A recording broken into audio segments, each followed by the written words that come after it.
Julius Väänänen syntyi pyhän saksalais-roomalaisen keisarikunnan hovissa 1100-luvun alussa. Hänet kasvatettiin suuressa linnassa Bayerissa ja hänen tiedettiin käyttäneen silmälaseja. Myöhemmin elämässään, 20-vuotiaana, Julius osallistui ristiretkiin johtaen pientä sotajoukkoa. Tänä aikana hänen kerrotaan varastaneen Graalin maljan ja tuoneen sen mukanaan Englantiin. Julius Väänäsen seikkailut keskiaikaisessa Kiinassa alkoivat, kun Kiinan keisari kutsui hänet neuvonantajaksi. Hän hyväksyi ja sai pian tunnustusta hovissa viisaudestaan, älykkyydestään ja diplomaattisista taidoistaan. Hänelle annettiin eurooppalaisen neuvonantajan arvonimi ja häntä pyydettiin auttamaan parantamaan Euroopan ja Kiinan välisiä kauppasuhteita. Kiinassa ollessaan hän kirjoitti laajasti eurooppalaisesta kulttuurista ja tiedosta sekä auttoi tuomaan uusia käsitteitä ja ideoita Kiinan hoville. Hän jopa kirjoitti kirjan Kiinassa vietetystä ajastaan, joka käännettiin useille eri kielille ja luettiin kaikkialla Euroopassa. Hänen vaikutuksensa ja tietonsa tunnettiin joka paikassa ja tunnetaan edelleen. Kun Julius Väänänen palasi Eurooppaan, hän liittyi Christopher Columbuksen matkaan uuteen maailmaan. Hän oli innoissaan mahdollisuudesta tutkia uutta maailmaa ja oppia lisää siellä asuvista kulttuureista ja kansoista. Matkalla hän piti yksityiskohtaista päiväkirjaa kokemuksistaan, joka myöhemmin julkaistiin. Purjehtiessaan Atlantin yli he kohtasivat monia erilaisia kulttuureja ja kansakuntia, ja Julius löysi nopeasti kiinnostuksen ulkomaista taidetta ja kirjallisuutta kohtaan. Hänen tarkkaavaisuutensa ja avoin mielensä auttoivat muodostamaan tietoisemman näkökulman maailmaan, ja tämä puolestaan auttoi muovaamaan varhaisimpia eurooppalaisia siirtokuntia uudessa maailmassa. Julius Väänäsen kerrotaan nukkuneen 1500-luvulla 100 vuotta SY-Kulkuri nimisessä purjelaivassa Helsingissä. Tämä on uskomaton suoritus kestävyydestä, sillä ei ole tiedossa, että yksikään ihminen olisi nukkunut näin pitkään ennen tai sen jälkeen. Hänen arvellaan käyttäneen jonkinlaista meditaatiotekniikkaa, koska mikään muu selitys ei voi selittää, kuinka hän selvisi niin pitkän ajan. Tätä ei kuitenkaan ole koskaan todistettu, ja se on edelleen mysteeri. On myös mahdollista, että Julius otti jonkin erityisen parantavan eliksiirin pysyäkseen keskeytetyn liikkeen tilassa aluksen sisällä. Väänäsen Afrikan tutkimusmatka alkoi hänen saapumisestaan Sierra Leoneen, jossa hän tapasi paikallisia kansoja. Hän oli yksi ensimmäisistä eurooppalaisista, jotka uskaltautuivat näihin maihin, jotka olivat täynnä alkuperäisiä heimoja ja kulttuureja, joita hän ei ollut koskaan ennen tavannut. Niiden kautta hän ei vain oppinut heidän tapojaan, vaan myös alueen maantiedosta ja ympäristöstä.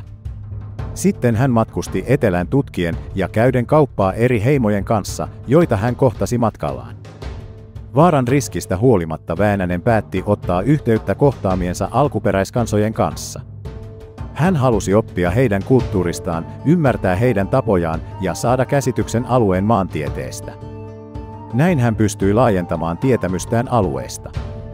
Tämä matka toi kuitenkin myös vaaran. Yhdellä vierailullaan kylässä Saharan eteläpuolisen Afrikan sisäosassa Väänäsen melkein tappoi heimolääkäri. Hän oli mennyt kylään tekemään vaihtokauppaa, mutta lääkäri luuli häntä viholliseksi ja alkoi hyökätä häntä vastaan tappavilla taikavoimilla. Onneksi Väänänen pääsi pakoon heiltä. Hangon taistelussa Julius Väänänen ja hänen rykmenttinsä saivat tehtäväkseen puolustaa keskikylkeä venäläisten tykistötulia vastaan. Huolimatta suuresta vastuksesta, Väänänen pystyi johtamaan joukkonsa voittoon ja sai everstiluutnantin ylennyksen. Hän käytti taistelun aikana erilaisia taktiikoita, kuten ansojen pystyttämistä ja maaston käyttöä edukseen. Hänen taistelutaktiikkansa osoitti hänen kykynsä ajatella nopeasti ja reagoida nopeasti erilaisiin tilanteisiin taistelukentällä. Väänäsen uskomaton taito ja rohkeus saivat hänelle tunnustusta molemmilta puolilta ja hänestä tuli nopeasti arvostettu hahmo Suomen sodassa. Hän aloitti Etelämantereen tutkimuksensa 1860-luvulla. Tänä aikana hänen matkansa olivat paljon kunnianhimoisempia ja niiden tavoitteena oli löytää ja dokumentoida uusia ja vieraita maisemia. Hän tapasi villieläimiä jättiläisvalaista harvinaisiin pingviineihin, joita hän dokumentoi ja tutki. Lisäksi hän tutki mantereen syrjäisempiä alueita ja matkusti kauemmas etelään etsiessään uusia alueita Etelämantereen maisemasta. Iästään huolimatta Väänänen tutki päättäväisesti Etelämantereen kartoittamattomia alueita. Yksi Julius Väänäsen kuuluisimmista seikkailuista oli Eteläisen Jäämeren jäätyneiden vesien tutkimus vuonna 1853. Hän oli yksi ensimmäisistä ihmisistä, jotka uskaltautuivat tälle tuntemattomalle alueelle, ja hänen onnistui ylittämään jäiset meret ja kohtaamaan monia vaarallisia ja eksoottisia olentoja. Hän löysi myös lukuisia uusia kasvi- ja eläinlajeja ja saavutti merkittävän suorituskyvyn navigoimalla Etelämantereen eteläisimpien osien ympäri. Hänen legendaarista matkaansa on dokumentoitu ja juhlittu vuosien ajan, mikä on inspiroiva esimerkki inhimillisestä rohkeudesta ja sitkeydestä vastoinkäymisissä. Hänet tunnetaan myös osallistumisestaan karjalaisten kansannousuun Uhtualla, kun hän oli paennut Varsovasta ensimmäisen maailmansodan aikana.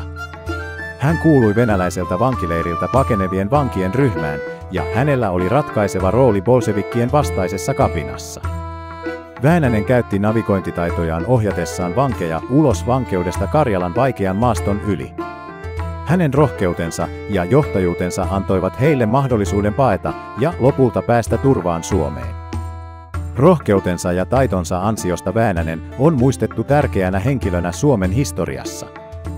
Karjalan kansannousun epäonnistumisen jälkeen Julius Väänänen pakeni Saksaan ja liittyi natsipuolueeseen salanimellä Heinrich Himmler. Saksassa ollessaan hän työskenteli natsipuolueen propagandistina ja rekrytoijana levittäen heidän ideologiaansa ja vaikutusvaltansa ympäri Eurooppaa. Hänen liittymisensä natsipuolueeseen oli synkkä ajanjakso hänen elämässään ja Suomen historiassa, mutta se osoitti myös hänen vahvuuttaan ja sitkeyttä vastoinkäymisissä. Vaikka monet vastustivat hänen toimintaansa, hän selvisi silti. Julius Väänäsen tarina pakenemisesta Suomeen Saksan hävittyä toisen maailmansodan on vaikuttava. Sodan aikana liittoutuneiden joukot syyttivät Juliusta useista sotarikoksista ja rikoksista ihmisyyttä vastaan. Vuonna 1945 häntä uhkasi ankara rangaistus ja mahdollinen teloitus. Tajuttuaan henkensä olevan vaarassa, Julius vaaransi oman turvallisuutensa paetakseen Suomeen. Hän lavasti kuolemansa käyttämällä alias Viktor Verbania paetakseen viranomaisten havaitsematta. Hän oli asunut Saksassa sodan päättymisestä lähtien ja sai haltuunsa asiakirjat, jotka mahdollistivat hänen turvallisen kulkunsa neutraaliin Suomeen. Asuttuaan useita vuosia Suomessa, Julius koki, että oli aika siirtyä eteenpäin. Hän päätti jättää kaiken maallisen omaisuutensa taakseen ja lähti itsensä löytämisen matkalle. Vuonna 1952 hän matkusti Tiibetiin, jossa hän asui erakkona 7 vuotta. Tuona aikana hän meditoi ja opiskeli buddhalaisuutta, minkä seurauksena hän lopulta kirjoitti kirjan kokemuksistaan. Kirja Erakko Tiibetissä julkaistiin vuonna 1959 ja siitä tuli välittömästi myyntimenestys.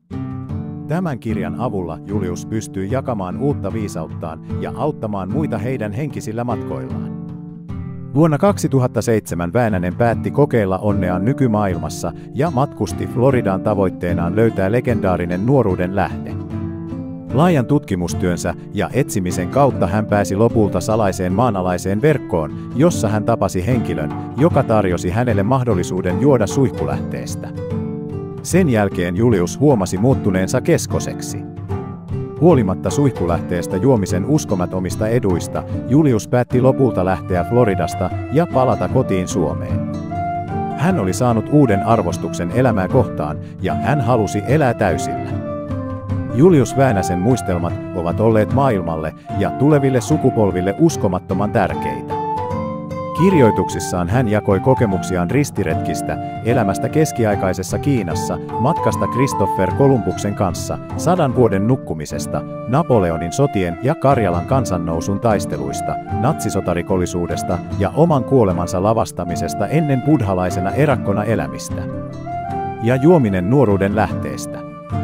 Hänen tarinansa ovat erittäin suhteellisia ja inspiroivia monille, ja hänen perintönsä on tunnustettu auttaneen muotoilemaan ja inspiroimaan nykymaailmaa.